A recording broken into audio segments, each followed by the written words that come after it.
Coach Green, I know that you were a big talent coming out of this area, so you have a lot of experience playing football. How do you get that information translated to your guys? I see you out there on the sidelines doing a lot of stuff, the hand movements really animated, and it seems like your leadership is allowing these guys not to get overwhelmed by the moment. You know, how do you take your experience and put that in these guys' heads to help them be successful? You know, for me, I believe that's a big thing in my coaching style. I try to give the kids the experience that I have, me being an alumni from CCC and playing here and having success and going on to Division I. I try to bring that back to the kids, and I just try to give them things that I experienced in D1. Some of the coaching tips that I got, some of the techniques that I received, I try to put that on down to them. I try to prepare them for Division I, you know, on this level. So when they get up there, it's not a learning curve. You know, they already know the ins and outs of it, and so that's what I try to bring down to them. Well, even before they make it to the Division I level, they're moving up from a lower division last year where you dominated, and to a division this year where there's a lot of question marks as to how things are going to shake out, being that a lot of your team is so young.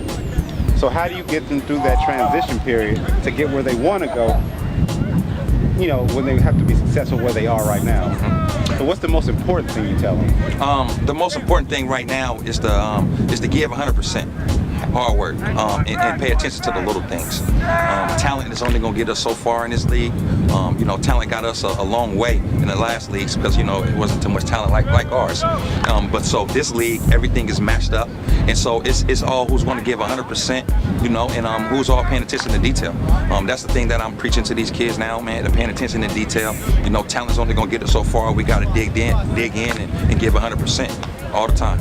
It's really good to see a coaching staff who's been together for a couple years now. Now you have a quarterback that's been in the same system for 2 years.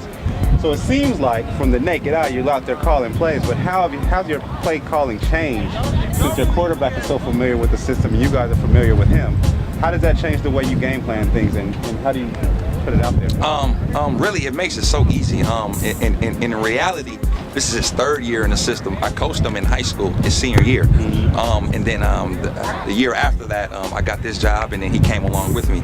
And so, you know, it makes it so much easy that I will make one call, and he will finish the call before I even stop, you know.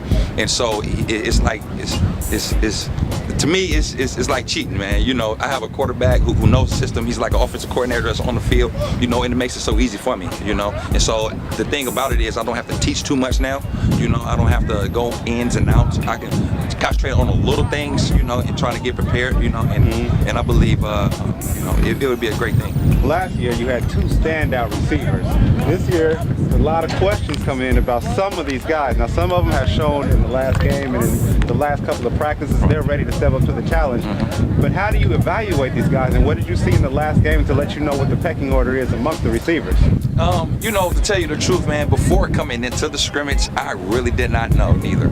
I kind of had a question mark too, a little bit in the spring, because yeah, like you said, I did have two dynamic receivers, man, and I knew who them were. You know, they were big play guys. You know, but this year going into the summer, we knew we had a good group, but I didn't know if I had the explosive guys.